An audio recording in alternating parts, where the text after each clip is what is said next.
Hello guys, nandito tayo ngayon. Nagpe-prepare tayo ng potong bigas. Bali, ang measurement ko nito is 1,000 grams na rice flour.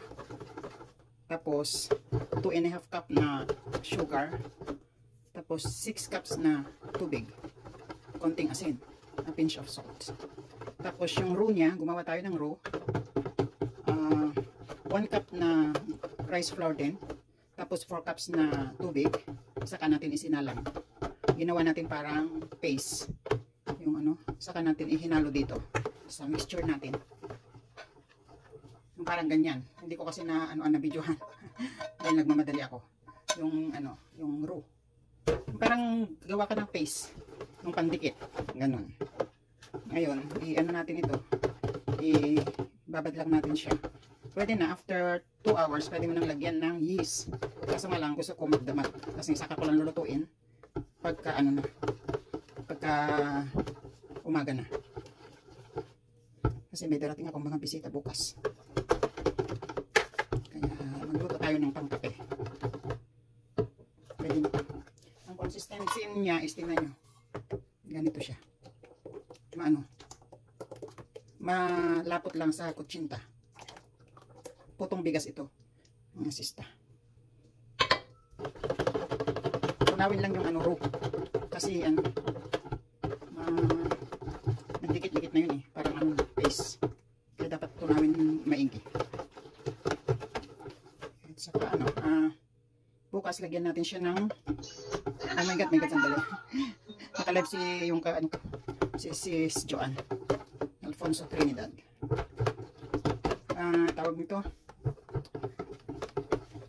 bukas lagyan natin siya ng 2.5 na teaspoon na yeast at saka 2.5 din na baking powder. Ayun. Wala akong itinago na ingredients. Yun lang talaga. Saka yung consistency. Ang pagpuputo kasi is depende sa sa bigas.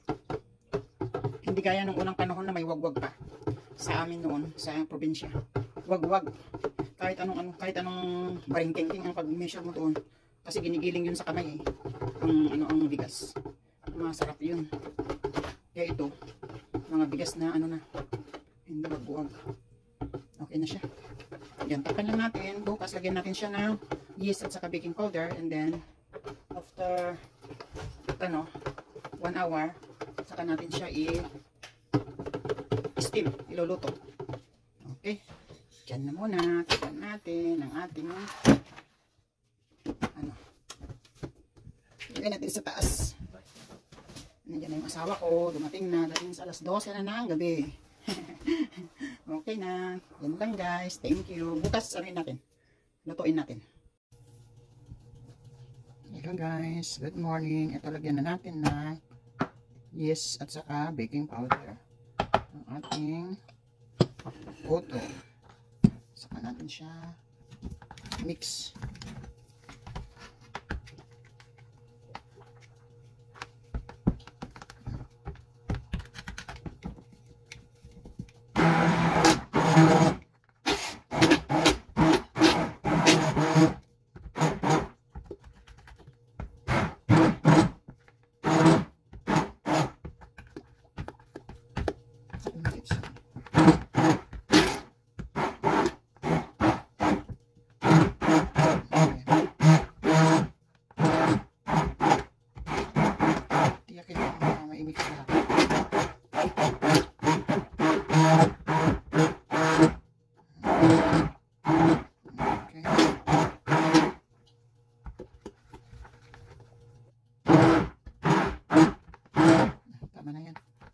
Mix na. Iantayin natin siya na maumalsa, na magdoble. Saka natin siya i-steam. Okay? Takpan muna natin at itabi. Hello guys. Ayan after 45 minutes. Okay na siya. I-steam na natin. Ganun lang natin dito. Tapos ilagay natin dito sa mga molder. Okay? 1/4 lang ang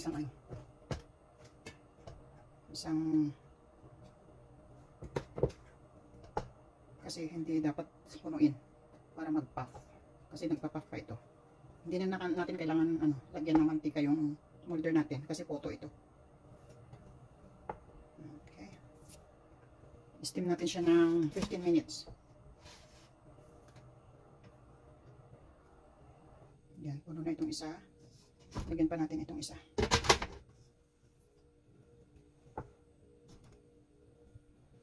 Yan guys, antayin lang natin yung nakumulo, yung steamer, saka natin ilalagay.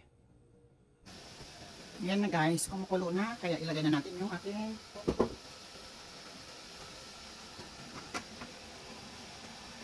steam lang natin siya ng mga 15 minutes, 12 to 15 minutes. Okay. Okay guys, 15 minutes na nanonood ako ng video. 15 minutes na, tignan natin kung luto na nga siya. Ayan guys. Oh. Ayan oh. Nain lang natin siya. Palamigin lang natin siya. Then yung next batch natin, ano lang ito, hanggang matapos natin. Ayan yung ating finished product. Putong bigas.